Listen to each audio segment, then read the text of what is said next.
වස්සාන ධර්ම දේශනා බුදුහාමුදුරුවෝ දේශනා කළ කුල කියලා සූත්‍රය. මේ කුල කියන සූත්‍රෙදි පෙන්නනවා යම්කිසි ගෙදරක කාන්තා පාර්ශවය වැඩි වෙනවා. අම්මයි ඊළඟට දියණිවරු වැඩි වෙලා එක පිරිමි කෙනෙක් නම් පිරිමි අඩු නම් අන්න ඒ නිවසට හොරුන්ට ඇවිල්ලා හොරකම් කරන්න පහසුව තියෙනවා. ඒ වගේම තමයි බුදුහාමුදුරුවෝ දේශනා කරනවා පිරිමි වැඩි කාන්තාව අඩු ගෘහයක හොරුන්ට පහසුවෙන් ඇවිල්ලා හොරකම් කරන්න පුළුවන් කමක් නැහැ. එතකොට කාන්තාව වැඩි පිරිමි අඩු තැනකට හොරුන්ට ඇවිල්ලා හොරකම් කරන්න පහසුයි. අන්න ඒ පහසුව ලැබෙන්නේ යම්සේද යස්ස කස්සච බිකුණෝ මෙත්තා චේතෝ විමුක්ති අභාවිතා අබහුලී කතා සෝ සුප්පධංසියෝ හෝති අමනුස්සේහි. බුදුහාමුදුරුවෝ පෙන්නනවා යම්කිසි පුද්ගලයෙක් මෙත්තා චේතෝ විමුක්ති අභාවිතා අබහුලී කතා මෛත්‍රී සහගත සිටිවිලි හොඳ සිටිවිලි ශ්‍රද්ධාදී සිටිවිලි කුසල සිටිවිලි භාවිත කරන්නේ නැත්තම් බහුල කොට වඩන්නේ නැත්තම් මෙත් සිතක් ඇති කරගන්නේ නැත්තම් හොඳ සිටිවිලි යහපත් ගුණධර්ම පෝෂණය කරන්නේ නැත්තම් සෝ සුප්පධංසියෝ හෝති අමනුස්සේහි. අන්න ඒකෙනා අභියසට පහසුවෙන් අමනුස්සයන්ට ලං වෙන්න පුළුවන්. අමනුස්ස උපද්‍රවවලට බොහොම පහසුයි ඒ වගේ හිතක් තියෙන පුද්ගලයෙකුට කරදර කරන්න. ඒක හරියට කාන්තාවෝ ගොඩක් ඉන්න පිරිමි අඩුවෙන් ඉන්න නිවසකට හොරුන්ට එන්න ලේසි වෙනවා වගේ. ඒත් එක්කම බුදුරජාණන් වහන්සේ පැහැදිලි කරනවා යම්කිසි නිවසක පිරිමි වැඩි වෙලා කාන්තාවෝ අඩු වෙනවා නම් අන්න ඒ නිවසට හොරුන්ට ඇතුල් වෙන්න හොරකම් කරන්න අපහසු වෙන්නේ කොයි විදියටද? අන්න ඒ වගේ කියනවා යස්ස කස්සචි බික්ඛුනෝ මෙත්තා චේතෝ විමුක්ති භාවිතා බහුලී කතා සෝ දුප්පධංසියෝ හෝති අමනුස්සේහි. යම්කිසි පුද්ගලයෙක් මෛත්‍රී සිත යහපත් සිටිවිලි හොඳ සිටිවිලි භාවිතා බහුලී කතා බහුල කොට වඩනවා නම් භාවිතයට ගන්නවා නම් අන්න ඒ කෙනාගේ සිතට සෝ දුප්පධංසියෝ හෝති අමනුස්සේහි. අමනුස්සයන්ට ලැබුම් ගන්න අමනුස්සයන්ට කරදර කරන්න උපද්‍රව කරන්න ලේසි වෙන්නේ නැහැ. අන්න එහෙමයි බුදුහාමුදුරුවෝ දේශනා කළේ. එතකොට අප තුල හදාගන්න ඕන හොරුන්ට පහසුවෙන් ඇවිල්ලා හොරකම් කරන්න පුළුවන් ගති ලක්ෂණ නෙවෙයි. ඒ කියන්නේ අපි ශක්ති සම්පන්නව දියුණු වෙන්න ඕනේ. අපි සාර්ථක ජීවිත ගත කරන කෙනෙක් බවට පරිවර්තනය වෙන්න ඕනේ. විවිධ දේවල් පිළිබඳව හිතා තමන් සතු හොඳ ගති ටික මකාගෙන වාසය කරනවා නම් ඒ කෙනාට පුදුම විදියට පසුතැවීමකට මුහුණ පාන්න සිද්ධ වෙනවා. දිනපතා නවතම ධර්ම දේශනා ශ්‍රවණය කිරීමට වස්සාන ධර්ම දේශනා අපගේ YouTube නාලිකාව දැන්ම subscribe කරන්න. බෙල් අයිකනය ක්ලික් කරන්න. වස්සාන ධර්ම දේශනා YouTube නාලිකාව ඔස්සේ ප්‍රචාරය වන මෙම සුමధుර ධර්ම දේශනාව සඳහා පින්බර දායකත්වයෙන් කටයුතු කළේ පරගල උඩහින් තැන්න පදිංචි දැනට ඩුබායිහි සේවයේ නියුතු IA ධම්මිකා මහත්මිය සහ IAC බණ්ඩාර මහතා ඇතුළු පවුලේ සියලුම දෙනා විසින් එම පින්වත් පිරිසගේ අරමුණ වන්නේ IA දාවිත් සිඤ්ඤෝ මහතා අභව ප්‍රාප්ත වී තෙමසක් පිරීම නිමිත්තෙන් එතුමන්ට පුණ්‍යානුමෝදනා පිණිස ධර්ම දානමය පින්කමක් සිදු කිරීම. අද දේශකයන්න් වහන්සේ මහරගම ශ්‍රී වජිරඥාන ධර්මායතනයේ ආචාර්ය පූජ්‍යපාද ගල්කිස්සේ සෝමානන්ද ස්වාමීන් වහන්සේ. අවසරයි අපේ හාමුදුරුවනේ. සමන්ත චක්කවාලේසු අත්‍රා ගච්ඡන්තු දේවතා සද්ධම්මං මුනි රාජස්ස සුනන්තු සග්ග මොක්ඛදං ධම්ම ශ්‍රවණ කාලෝ අයං භදන්තා ධම්ම ශ්‍රවණ කාලෝ අයං භදන්තා ධම්ම ශ්‍රවණ කාලෝ අයං භදන්තා. නමෝ තස්ස භගවතෝ අරහතෝ සම්මා සම්බුද්දස්ස නමෝ තස්ස භගවතෝ අරහතෝ සම්මා සම්බුද්දස්ස නමෝ තස්ස භගවතු අරහතෝ සම්මා සම්බුද්දස්ස පුත්තාමත්ති ධනම්මත්ති ඉති බාලෝ විහඤ්ඤති අත්තාහි අත්තනෝ නත්ති කුතෝ පුත්තා කුතෝ ධනන්ති. ශ්‍රද්ධාවන්ත කාරුණික පින්වතුනි, සුපුරුදු පරිදි වස්සාන ධර්මදේශනා YouTube නාලිකාව ඔස්සේ කොයි කාගේත් හිතසුව පිණිස විහිදුවා හරින දායකත්ව ධර්මදේශනා මාලාවේ මෙවර ධර්මානුශාසනාව ශ්‍රවණය කිරීමටයි කවුරුත් බලාපොරොත්තු වෙන්නේ. අද මේ උතුම් ධර්මදේශනාවේ පින්බර දායකත්වය අරගෙන කටයුතු කරන්නේ පරගල උඩහින් තැන්න පදිංචි දැනට ඩුබායිහි සේවයේහි යෙදී සිටින I.A. ධම්මිකා මහත්මියත් එවැගේම IAC බණ්ඩාර මැතිතුමන් ඇතුළු පවුලේ පින්වත් කොයි කවුරුත් ඒක රාශී වෙලා විශේෂයෙන් මීට මාස 3කට පමණ පෙර ජන්මාන්තර ගතවන්නට යෙදුණු ආදරණීය පියතුමන් I.A. දාවිත් සිඤ්ඤෝ උපාසක මහත්මයා සිහිපත් කරගෙන එතුමන් ඇතුළු කොට ඇති නමින් මිය ගිහිල්ලා පින් අපේක්ෂාවෙන් ඉන්න ඥාති හිත මිත්‍රාදීන් සිහිපත් කරගෙන පුණ්‍යානුමෝදනා කරන්නට බලාපොරොත්තු වෙනවා. බුදුරජාණන් වහන්සේ දේශනා කළ ධර්මය ශ්‍රවණය කරනවා නම් ඒ ධර්මය හොඳ හැටියට තමන්ගේ හිත තුළ ධාරණය කරගන්නවා නම් ඒ ධාරණය කරගත්තු දහමට අනුගතව තමන්ගේ දිවි ගමන ප්‍රායෝගිකව යොදවනවා නම් ඒ කෙනාගේ ජීවිතය අර්ථ සම්පන්න ජීවිතයක් බවට පරිවර්තනය වෙනවා. බුදුරජාණන් වහන්සේ මේ ලෝකයට පහළ වෙලා මේ උතුම් පරම සත්‍ය හෙළිකලේ මේ උතුම් ධර්මය දේශනා කළේ බෞද්ධ සමාජයට පමණක් නෙවෙයි.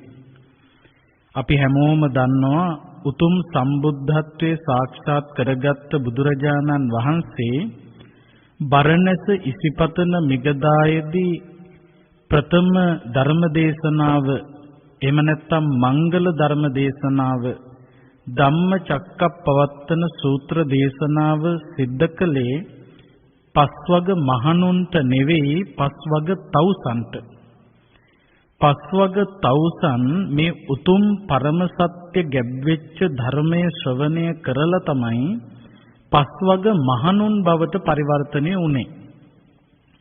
එතකොට මේ ධර්මය හිතන්නට පුළුවන්කම තියෙන නුවණ තියෙන ප්‍රඥාව තියෙන උදවියට දේශනා කරපු ධර්මයක්. ඕනෑම කෙනෙකුට මේ ධර්ම දේශනා ශ්‍රවණය කරලා ඒ තුලින් තමන්ගේ ජීවිතයට ආලෝකයක් එකතු කරගන්නට පුළුවන්කම ලැබෙනවා.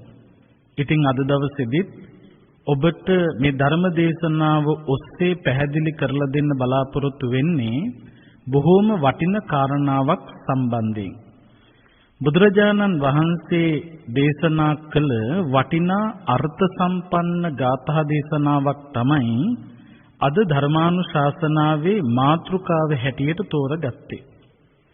මේ ගාථා දේශනාව අන්තර්ගත වෙලා තිබෙන්නේ ධම්මපදයේ. ධම්මපදයට අදාළව තිබෙනවා වග්ග 26ක්. ඒ වග්ග 26න් බාල කියන වග්ගයට අයිති ගාථා දේශනාවක් තමයි සජ්ජායනා කළේ. මේ ගාථා දේශනාව තුලින් බුදුරජාණන් වහන්සේ බොහොම වටින කාරණාවක් පැහැදිලි කරනවා.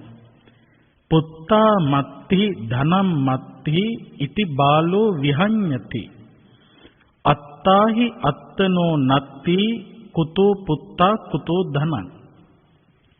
මේ ලෝකේ සමහර මිනිස්සු මට දරුවෝ ඉන්නවා මට මෙච්චර ධනය තියෙනවා කියලා ඒ දේවල් වලින් උඩඟුව වාසය කරනවා.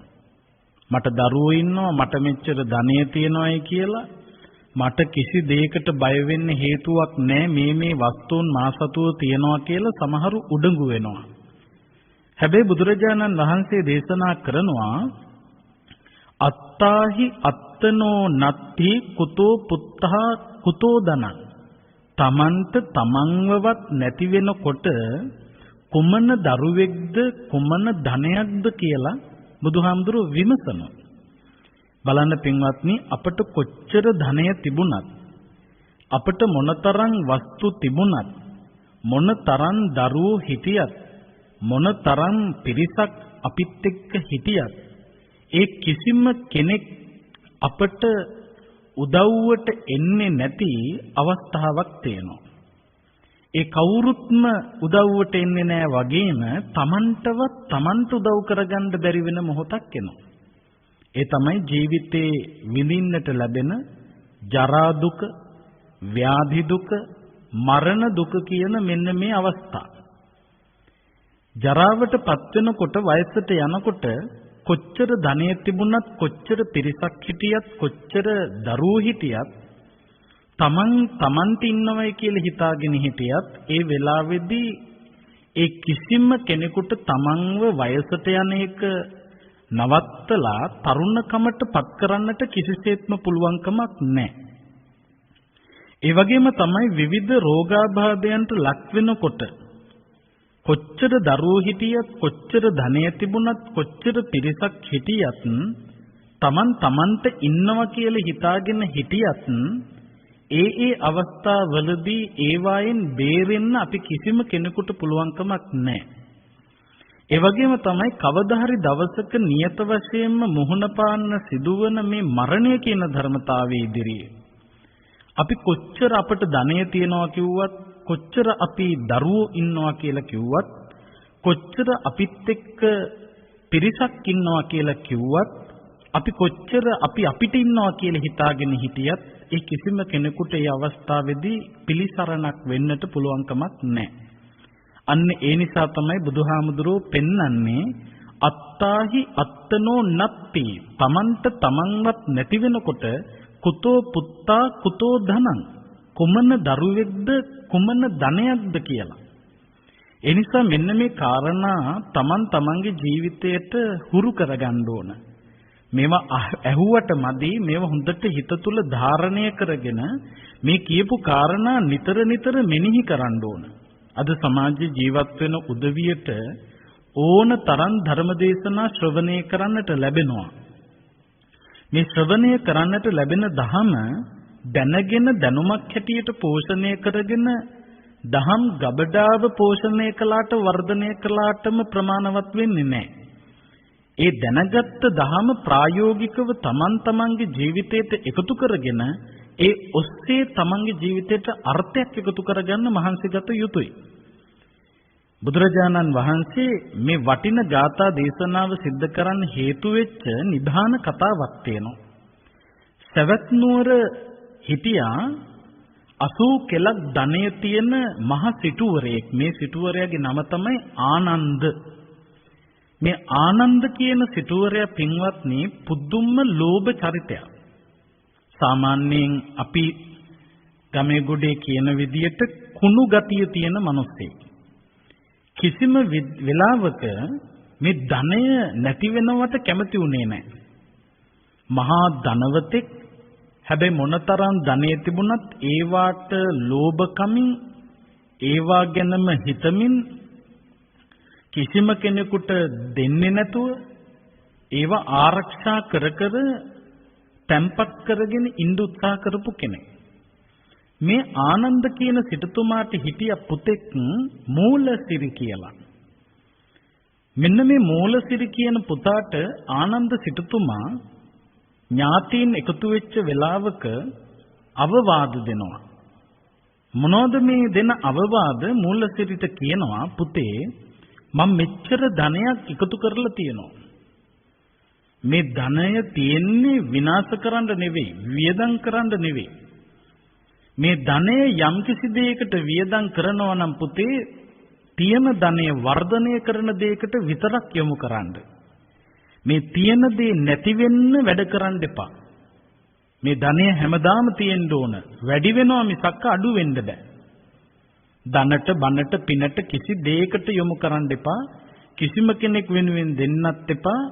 Taman මේක පෝෂණය කරන්න වර්ධනය කරන්න යම් කිසි දෙයක් කරන්න තියෙනවා නම් ඒ දේ කරන්න, මේක නැති කරන්න එපා. මෙන්න මේ විදිහට පුදුම ලෝභී අදහස් වලින් තමයි ආනන්ද සිටුතුමා කාලය ගත කළේ. මහා ධනවතෙක්, මහා සිටුවරයෙක්, නමුත් ලෝභ ගති තිබිච්ච නිසා මේ ආනන්ද සිටුතුමා මරණයට පත් වෙලා ගිහිල්ලා උපදිනවා සවැත් නුවරටම සමීපයෙන් තිබුණු සැඩොල් ගමක සැඩොල් ගෙයක සැඩොල් දරුවෙක් හැටියට. බොහොම සැඩොල් කුලය කියලා කියන්නේ බොහොම පල්ලෙහා මට්ටමේ කුලයක්. ධනය නැති දුප්පත් ජීවිත ගත කරන පිරිසකට තමයි සැඩොල් කුලයේ අය කියලා කියන්නේ. එතකොට දැන් මහා සිටුවරයෙක් මරණයටපත් වෙලා තිබිච්ච ලෝභකම නිසා ඒකේ ප්‍රතිඵල හැටියට ගිහිල්ලා අර සැඩොල් කුලේ ඉපදුනා. මෙන්න මේ ආනන්ද සිටුතුමා මරණයටපත් වෙලා ඉපදුණු සැඩොල් කුලයේ ඒ සැඩොල් ගෙදර මේ සැඩොල් දරුවෙක් හැටියට ඉපදිච්ච දවසේ ඉඳලම ඒ ගමට ලැබෙන දේත් නොලැබී ගියා. ඒ ගමේ මිනිස්සු කතා වෙන්න පටන් ගත්තා අපිට මේ මොකක්ද වැටුණු හානිය? මොකද්ද මේ අපිට සිද්ධ වුනේ? මෙච්චර කාලයක් අපිට මහා ලොකුවට දේවල් තිබුණ නැති වුණාට එදා වේලා හරි කන්න පුළුවන් වුණා. දැන් අපේ පිරිසට එදා වේලවත් කන්න නැති මට්ටමට වැටිලා තියෙනවා. අපි අතරේ මහා කාලකන්ණියෙක් පෞකාරයෙක් පහළ වෙලා තියෙනවා. කවුද මේ කෙනා?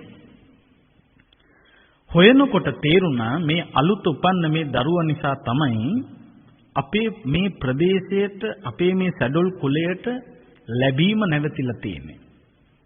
බලන්න ආනන්ද සිටුතුමාගේ තිබිච්ච ඒ ලෝභකම සැඩොල් ප්‍රදේශයටම ප්‍රශ්නයක් බවට පත් වුණා.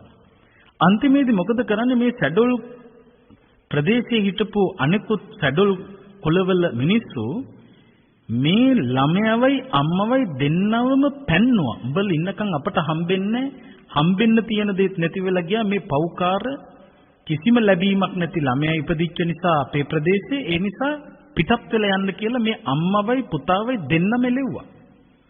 අම්මා මොකද කළේ? මේ පුතාව තියාගෙන බොහොම දුකසේ කාලය ගත කළා. මේ අම්මට කිසිම දෙයක් හම්බුනේ නැහැ. මේ දරුවා ඉන්නකම් ලැබෙන්නේ නැහැ.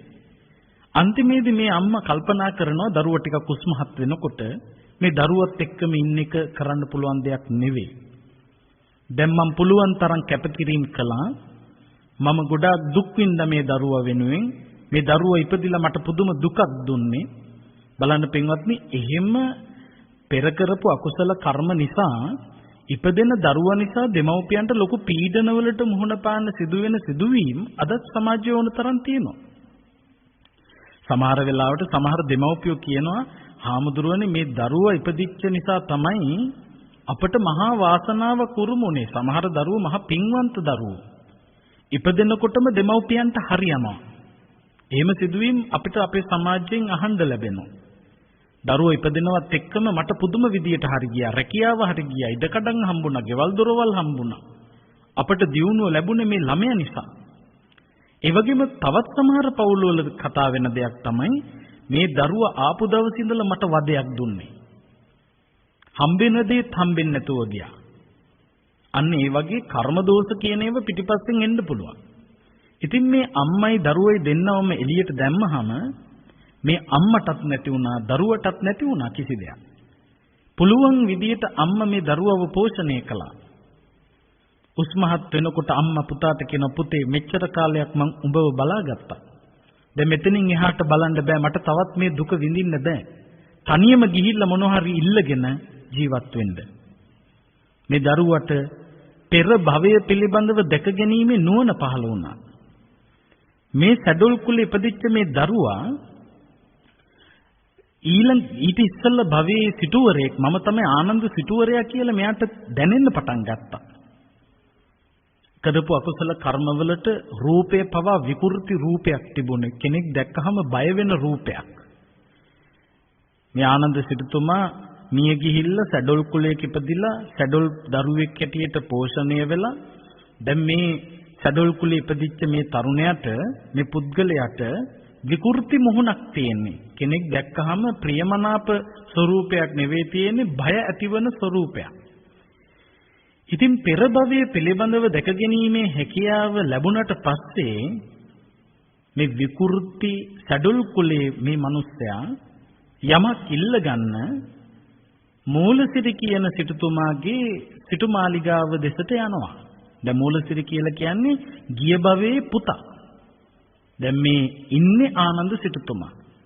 දැන් ආනන්ද සිටුතුමා මරණයටපත් වුණාම ඒ ධනෙ සියල්ලම ලැබුණ මූලසිරි කියන පුතාට. දැන් මූලසිරි කියන සිටුතුමා තමයි සිටුගෙදර ඉන්නේ, සිටු මැදුරේ ඉන්නේ.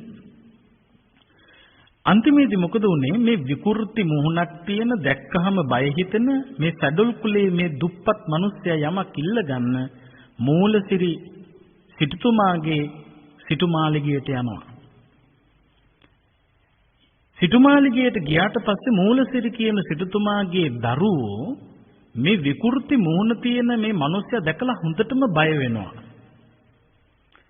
හොඳටම බය වුණාම බය වෙලා කෑ ගහනකොට අඬන්න ගන්නකොට මේ මූලසිරි කියන සිටුතුමාගේ ආරක්ෂකයෝ ඒ වැඩ කරන අය ඔක්කොම ඇවිල්ලා මොකද කළේ? මේ සැඩොල් කුලේ විකෘති මූණක් තියෙන මේ මිනිස්සයාට පහර දීලා ඇදගෙන ගිහිල්ලා කුණු ගොඩක අතහැරියා. ඒ කියන්නේ ගිය භවයේ මේ සිටුමැදුරේ අයිතිකාරයට මේ උනේ. ආනන්ද සිටුතුමාටයි මේ දේ සිද්ධ වුනේ. ගිහිල්ලා පාර අයිනක තියෙන කුණු ගොඩකට අතහැරලා දැම්මා. බොහොම දුකසේ දැන් කුණු ගොඩේ වැතිරිලා ඉන්නවා. ඔය අතරතුර පින්වත්නි බුදුරජාණන් වහන්සේ ආනන්ද හාමුදුරුවොත් එක්ක පිණ්ඩපාතේ වඩිනවා. පිණ්ඩපාතේ වඩිනකොට දැක්කා මේ කුණු ගොඩක මිනිස්සෙක් වැටිලා ඉන්නවා. බුදුරජාණන් වහන්සේ ආනන්ද හාමුදුරුවන්ට ප්‍රකාශ කරනවා, ආනන්ද අර කුණු ගොඩේ වැටිලා ඉන්න මිනිස්සයව දැක්කද? එහෙමයි ස්වාමීනි.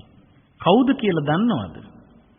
ඒ තමයි ආනන්ද මේ මූලසිරි සිටුතුමාගේ පිය සිටුතුමා.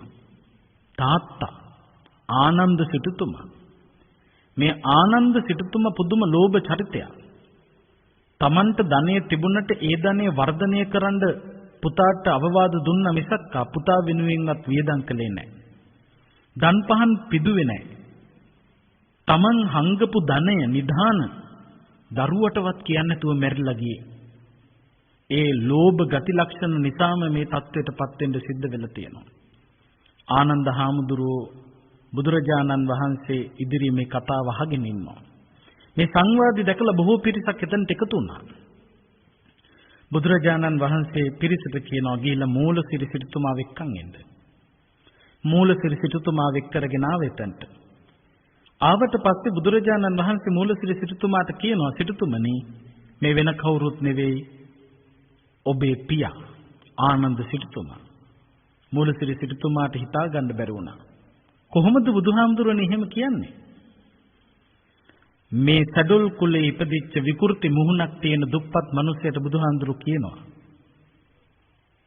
ඔබ ගිය භවයේදී ඔබේ පුතාටවත් කියපු නැති හංගපු නිධාන තියෙන තැන් කියන්න. මූලසිරි සිටුතුමාට මේ මිනිසයා කියනවා. ඊළ බලනකොට ඒ විදියට මේ නිධාන තිබුණා. අන්න ඒ වෙලාවේ තමයි බුදුරජාණන් වහන්සේ මේ දේශනාව සිද්ධ කළේ.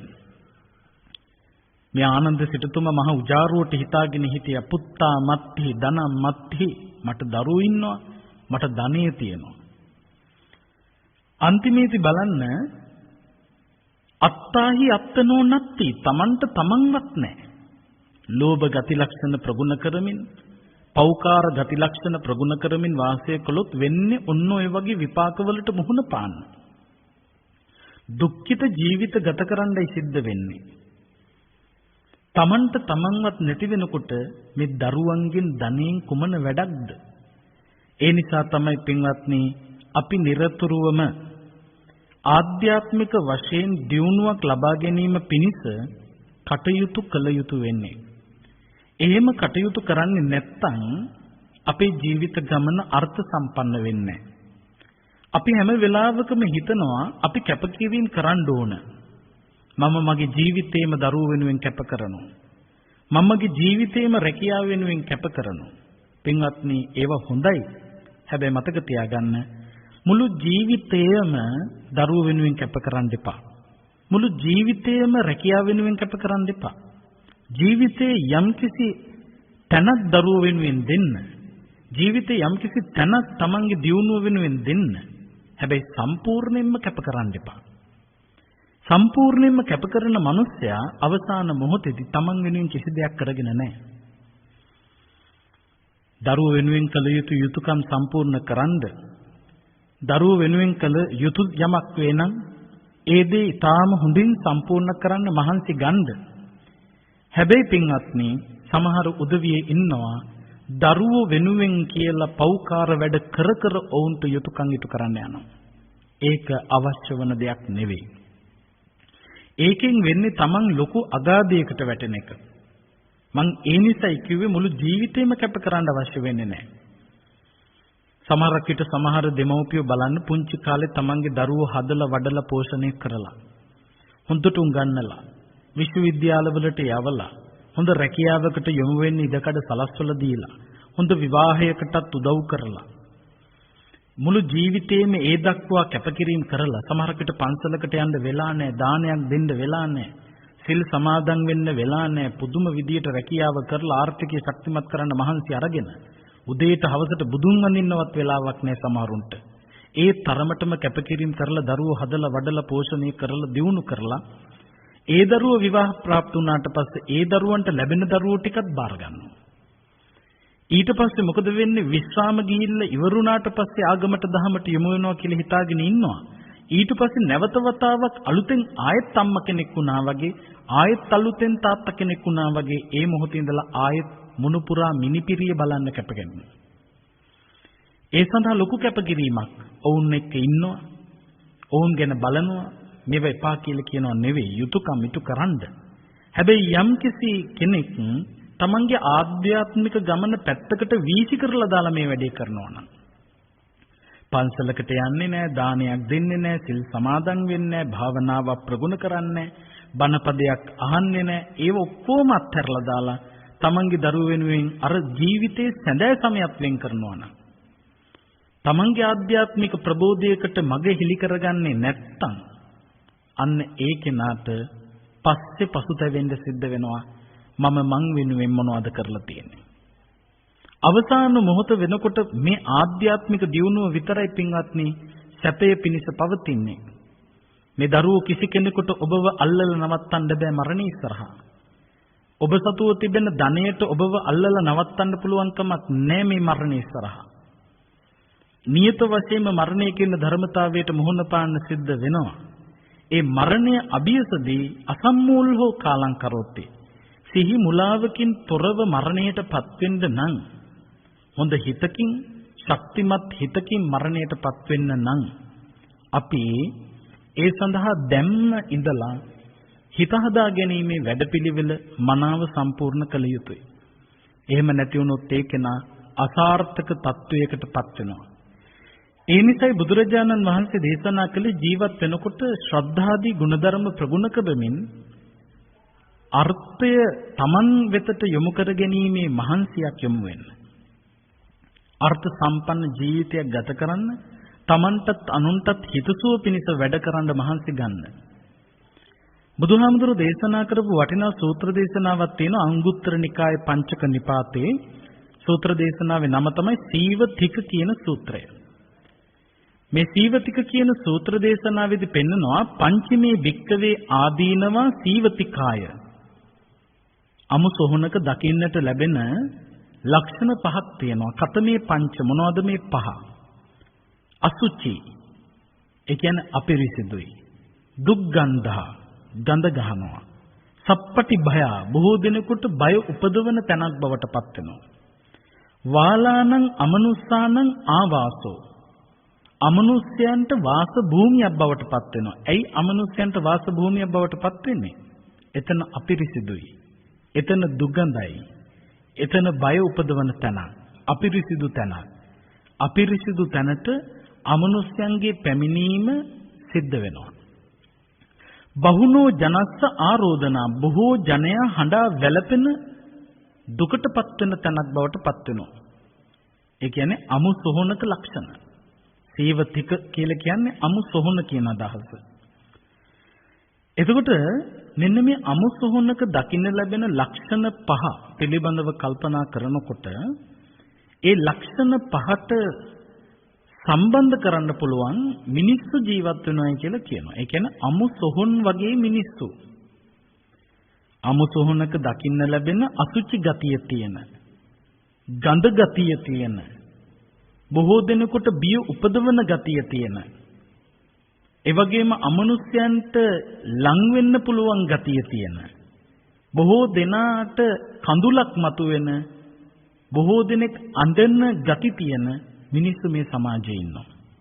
බලන්න පින්වත්නි, සත්ව ඝාතන අකුසල කර්මයේ මිනීමැරුම් කරන මිනිස්සු, හොරකමෙහි යෙදෙන මිනිස්සු, කාමයන්හි වරදව හැසිරෙන මිනිස්සු, බොරු කියන මිනිස්සු, මතට ඇබ්බැහි වෙලා කටයුතු කරන මිනිස්සු, තමන්ගේ ජීවිතවලට ගැළපෙන්නේ නැති වැඩ කර කර පෞකාර කටයුතු කර කර අකුසලයට බරව ක්‍රියා කරන මිනිස්සු අසුචි, අපිරිසිදුයි. ඒ අය ගත කරන්නේ අපිරිසිදු ජීවිත. ඒ අය සිදු කරන අපිරිසිදු කර්මවල ගඳ සමාජය පුරා විහිදෙනවා. කෙනෙක් කරන වැරදි දෙයක් බලන්න පින්වත්නි, සමාජයේම ගඳ ගස්සනවානේ. හැමෝම බොහොම අප්‍රසන්න විදියටයි දකින්නේ. මිනි මරුවෙක් ගැන, හොරෙක් ගැන, ඒ වගේම කාමයන්හි වරදව හැසිරෙන කෙනෙක් ගැන, බොරු කියන කෙනෙක් ගැන, මතට ඇබ්බැහි වෙච්ච මිනිස්සෙක් ගැන, කුඩු ගහන කෙනෙක් ගැන, ගංජා ගහන කෙනෙක් ගැන මේ සමාජයේ මහ පිළිකුලකින් තමයි දකින්නේ. පිළිකුල් කරන ගඳක් විහිදෙන්නේ අයගෙන්. සප්පටි බය. බොහෝ දෙනෙක් බය වෙනවා ඒ වගේ කෙනෙක් ආශ්‍රය කරන්න. තමන්ගේ ජීවිතේ ශ්‍රද්ධාදී ගුණධර්ම ප්‍රගුණ කරලා නැත්තම්, හොඳ ගති වඩලා නැත්තම්, නරක ගති නම් පෝෂණය කරන්නේ, නරක ගති ලක්ෂණ තියෙන, චණ්ඩි ගති ලක්ෂණ තියෙන, රෞද්‍ර ගති ලක්ෂණ තියෙන, මෛත්‍රියක් කරුණාවක් නැති, ද්වේෂයෙන් පෝෂණය වෙච්ච චරිත ආශ්‍රය කරන මිනිස්සු බයයි. හරියට අමු සොහනකට මිනිස්සු යන්න බය වෙනවා වගේ. ඒ වගේම තමයි ඒ වගේ චරිත ආශ්‍රය කරන්නේ අමනුෂ්‍යයෝ. බුදුහාමුදුරුවෝ දේශනා කළ කුල කියලා සූත්‍රයක්. මේ කුල කියන සූත්‍රෙදි පෙන්නනවා යම්කිසි නිවසක, යම්කිසි ගෘහයක, ගෙදරක කාන්තාවෝ වැඩි වෙලා පිරිමි අඩු වුණොත්, යම්කිසි ගෙදරක කාන්තා පාර්ශ්වය වැඩි වෙනවා, අම්මයි ඊළඟට දියණිවරු වැඩි වෙලා එක පිරිමි කෙනෙක් නම් පිරිමි අඩු නම්, අන්න ඒ නිවසට හොරුන්ට ඇවිල්ලා හොරකම් කරන්න පහසුව තියෙනවා. ගෑනු වැඩියෙන් ඉන්න, පිරිමි අඩුවෙන් ඉන්න තැනකට හොරෙකුට ඇවිල්ලා හොරකම් කරන්න ලේසි. ඒ වගේම තමයි බුදුහාමුදුරෝ දේශනා කරනවා පිරිමි වැඩි කාන්තාව අඩු ගෘහයක, පිරිමි ගොඩාක් ඉන්න කාන්තාව අඩුවෙන් ඉන්න ගෘහයකට හොරුන්ට පහසුවෙන් ඇවිල්ලා හොරකම් කරන්න පුළුවන්කමක් නැහැ. එතකොට කාන්තාව වැඩි, පිරිමි අඩු තැනකට හොරුන්ට ඇවිල්ලා හොරකම් කරන්න පහසුයි. අන්න ඒ පහසුව ලැබෙන්නේ යම්සේද යස්ස කස්සචි බික්කුනෝ මෙත්තා චේතෝ විමුක්ති අභාවිතා අබහුලී කතා සෝ සුප්පධංසියෝ හෝති අමනුස්සේහි. බුදුහාමුදුරුවෝ පෙන්නනවා යම්කිසි පුද්ගලයෙකුගේ, මේ දේශනාව භික්ෂුන් වහන්සේලා අරමුණු කරගෙන දේශනා කරන්නේ යස්ස කස්සචි බික්කුනෝ කියලා කිව්වත් භික්ෂුව විතරක් නෙවෙයි, සිව්වන පිරිසටම මෙය අදාළයි, ගිහි පැවිදි දෙපාර්ශ්වයටම අදාළයි.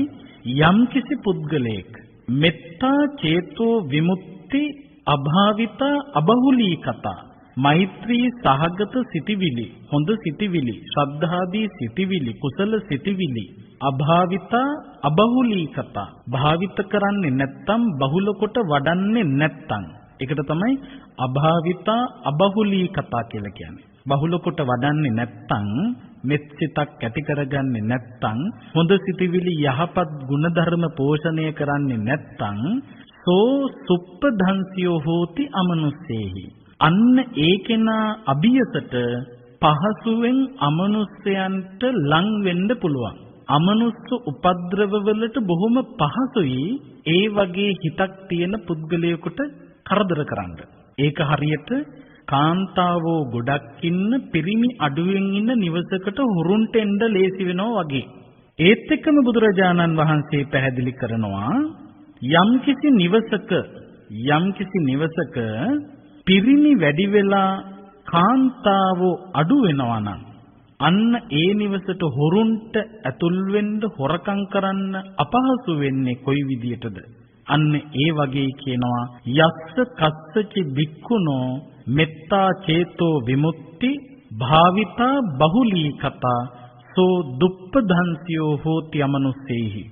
යම් කිසි පුද්ගලයෙක් මෛත්‍රී සිත යහපත් සිටිවිලි හොඳ සිටිවිලි භාවිතා බහුලී කතා බහුල කොට වඩනවා නම් භාවිතයට ගන්නවා නම් අන්න ඒ කෙනාගේ සිතට සෝ දුප්පධංසියෝ හෝති අමනුස්සේහි. අමනුස්සයන්ට ලැබුම් ගන්න, අමනුස්සයන්ට කරදර කරන්න, උපද්‍රව කරන්න ලේසි වෙන්නේ නැහැ.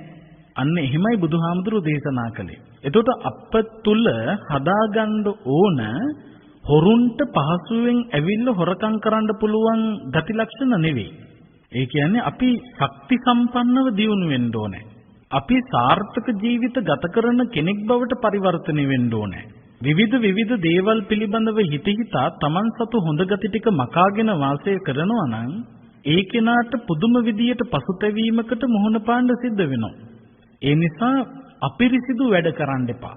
කාය දුස්චරිත, වචී දුස්චරිත, මනෝ දුස්චරිත කරන්න එපා.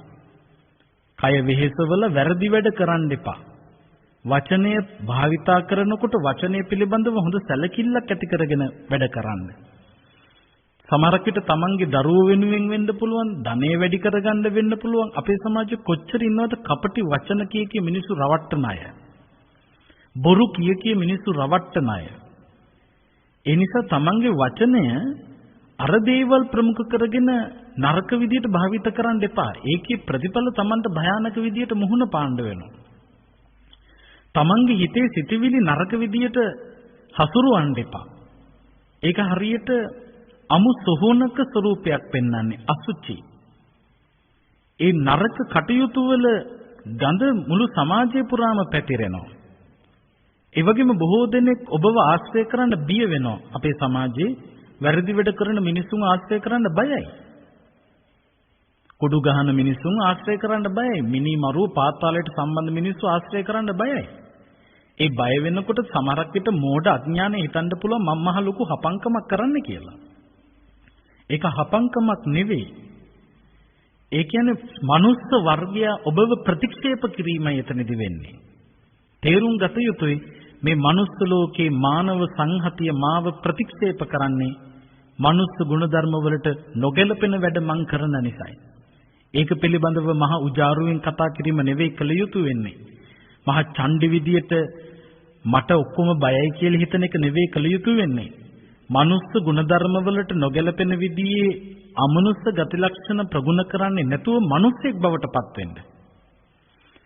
අන්න ඒ විදිහට හිටියොත් තමන්ව ආශ්‍රය කරන්න මිනිස්සු බය වෙන්නේ නැහැ. හොඳ ගති තියෙන උදවිය බය වෙන්නේ නැහැ. නරක ගති ලක්ෂණ ඔබ තුලින් ඉස්මතු වෙනවා නම් ඔබව ආශ්‍රය කරන්නේ ඔබ වගේම අමනුස්සයෝ. නරකට වැරද්දට පෙළඹෙන ගතිය තියෙනවා නම් පෙළඹුණු ගතිය තියෙනවා නම් වැඩිපුරම ආශ්‍රයයට එන්නේ කවුද? නරක මිනිස්සු. මිනි මරුවන්ටම කිට්ටු වෙනවා. හොරු ටික හොරුන්ටම කිට්ටු වෙනවා. කාමයන්හි වර්ධව හැසිරෙන කණ්ඩායම ඒ වගේ වැරදි වැඩ කරන අයටම එකතු වෙනවා. බොරු කාර්යෝ ගන්නටම වැටෙනවා. ඒ ගොඩටම එකතු වෙනවා. බලන්න මත්ද්‍රව්‍ය භාවිත කරන අය ඒ තැනටම එකතු වෙනවා. ඒ නිසා තමන් තුල අමනුෂ්‍ය ගති ලක්ෂණ තියෙනවා නම්, එතන අමනුෂ්‍ය කියලා කියන්නේ වැරදි නරක පහත් ගති ලක්ෂණ තියෙනවා නම් ඔබ ළඟට එකතු වෙන්නේ ඒ වගේම පහත් ගති ලක්ෂණ තියෙන මිනිස්සු. හොඳ මිනිස්සු ඔබ වාසය කරන්න බිය වෙනවා. ඒ වගේම තමයි බොහෝ ජනයා ඔබ ගැන අහලා හඬා වැළපේවි. අද සමාජයේ කොච්චර ඉන්නවද මේ වැරදි වැඩ කරන මිනිස්සු දිහා බලලා හඬා වැළපෙන අය මුළු සමාජයේම අඬනවා. මේ වගේ අය ඇයි මේ මිනි මරන්නේ? මේ වගේ අය ඇයි මේ හොරකම් කරන්නේ? බලන්න සමහර වෙලාවල් වලට ගෙවල් වලට පැනලා හොරකම් කරපු සමහරකට අවුරුදු 19යි කියනවා, අවුරුදු 20යි කියනවා, 24යි කියනවා. ඒ තරුණ අයව බන්ධනාගාරයට අරගෙන යනකොට මේ සමාජයේ මිනිස්සු හඬනවා, වැළපෙනවා. ඇයි මෙහෙම දෙයක් වුනේ මේ තරුණ ළමයින්ට? කාමයන්හි වරදව හැසිරෙනවා කියලා ආරංචි වෙලා ඒවට දඬුවමට යොමු කරනකොට මේ සමාජය හඬා වැළපෙනවා. බොරු කියනකොට, මත්ද්‍රව්‍ය වලට ඇබ්බැහි වෙලා කටයුතු කරනකොට මේ සමාජයේ මොනතරම් විලාප දෙනවද ඒ ගැන? ඒ නිසා කල්පනා කළ යුතු කාරණාව තමයි වැරදි ජීවිත ගත කරන්න එපා, නරක ජීවිත ගත කරන්න එපා. හොඳ ගමනකට යමු වෙන්න. ඒකට හේතුව තමයි මුළු ලෝකයාම තමන්ව වැරද්දට පොළඹවන්න හැදුවත් අවසාන මොහොතේදී ඔබට ඉන්නේ ඔබ විතරයි. හරියටම ගත්තොත් ඔබට ඔබ ඉන්නවයි කියලා කියන්නේ මේ කායික වශයෙන් තමන්ට තමන්වත් නැහැ. ඒක ඇත්ත. ඔබට ඔබ විතරයි කියලා කියන්නේ ඔබට හිතසුව පිණිස පවතින්නේ ඔබ විසින් කරපු කුසල කර්මය, හොඳ වැඩ ටික. බුදුහාමුදුරු පෙන්නනවා කායික වශයෙන් තමන්ටවත් නැහැ අන්තිමේදී. හැබැයි පින්වත්නි, තමන් විසින් ප්‍රගුණ කරපු හොඳ ගති ලක්ෂණ තියෙනවා නම් ඒව තමන්ට හිතසුව පිණිස පවතිනවා. බලන්න අවසාන මොහොතක් ගැන හිතුවොත්, ඒකයි මේ ගාථා දේශනාවේදී පෙන්වන්නේ, තමන්ගේ පිරිස වෙනුවෙන් වැරදි වැඩ කරන්න එපා. පුත්තා මත්ති ධනම් මත්ති, මට දරුවෝ ඉන්නවා, මට මේ වස්තුව තියෙනවා රැකගන්න, මට මෙච්චර ධනෙ තියෙනවා, මේවා වැඩි කරගන්න ඕන කියලා හිතා අඥාන විදියට, බාල විදියට කටයුතු කරන මිනිස්සු පෞකාර වැඩවල යෙදෙනවා. සමාජයේම ගඳගස්සන වැඩවල යෙදෙනවා. ඉති බාලෝ විහඤ්ඤති. හැබැයි අන්තිමේදී මොකද වෙන්නේ? අත්තාහි අත්තනෝ නප්ති. තමන්ට තමන්වත් නැහැ.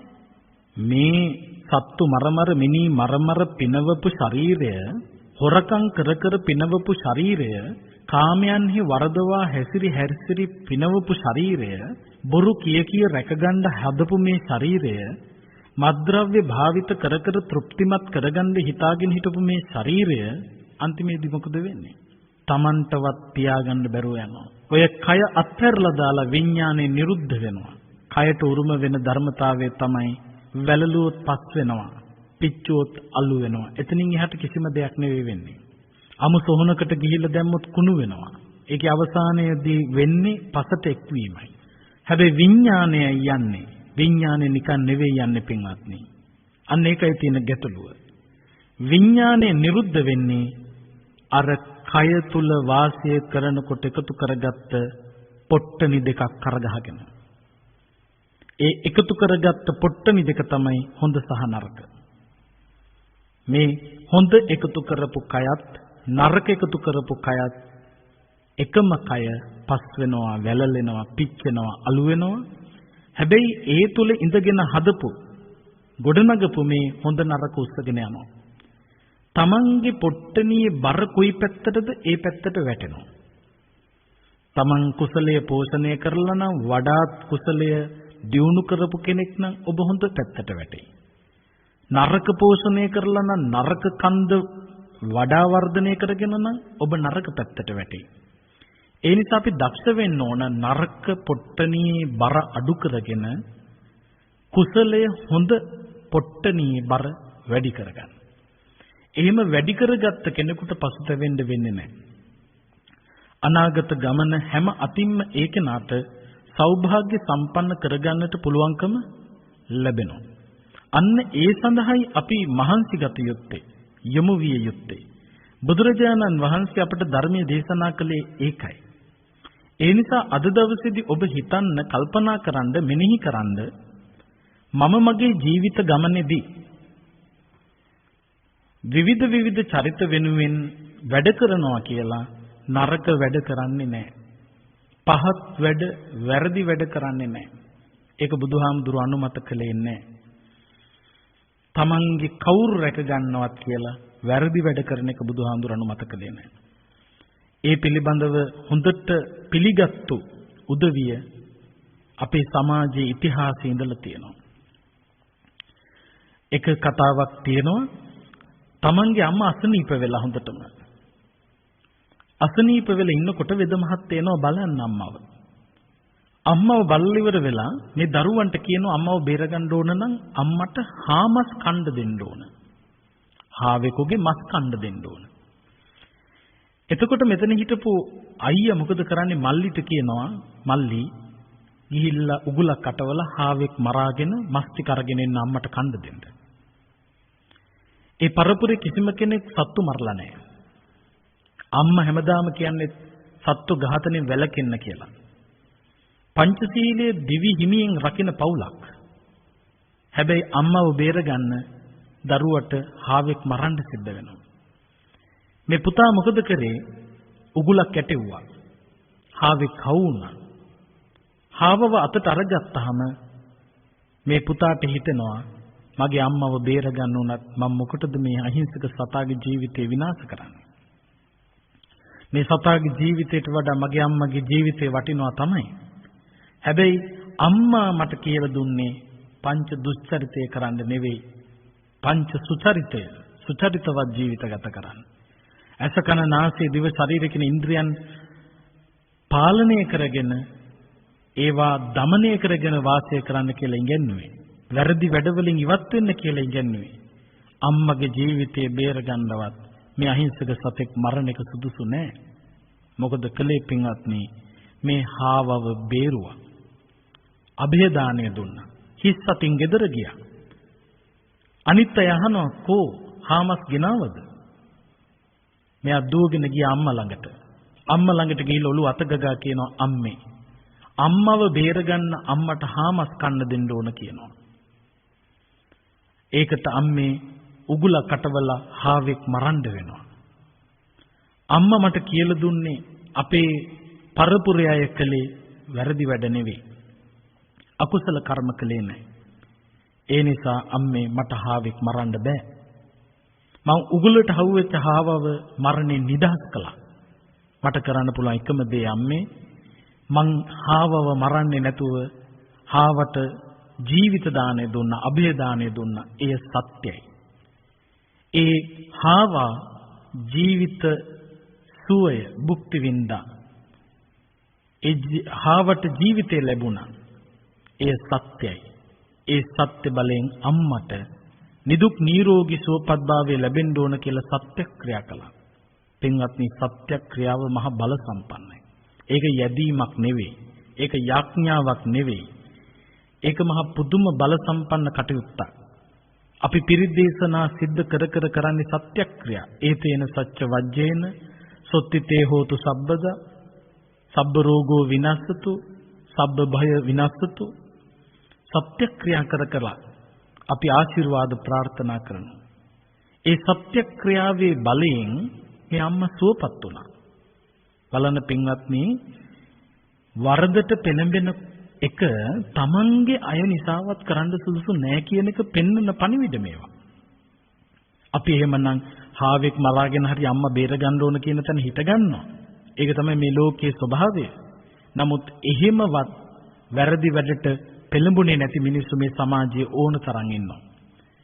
ඒ වගේම තමයි එක්තරා ගොවි මහත්මයෙක් ඈත අතීතයේ සිදුවෙච්ච සිදුවීම් පංචශීල සමාදානය වෙලා තමන්ගේ ගොවිතැනේ කටයුතු වලට යනකොට හරක් ටික හොයාගන්න නැහැ. අන්තිමේදී මොකද කරන්නේ? කැත්තකුත් අරගෙන කැලෑව පීරගෙන යනවා මේ මිනිස්සයා හරක් ටික හොයන්න. පැත්ත පළාතක හරක් හොයාගන්න නැහැ. හැබැයි පන්සිල් සමාදන් වෙලා මෙයා යන්නේ. යන අතරතුරදී මොකද වෙන්නේ? පිඹුරෙකුට හවු වුණා. පිඹුරෙක් වෙලා ගත්ත මේ මිනිස්සයාව. අතේ කැත්ත තිබුණා. කොටන්න හිතුණා.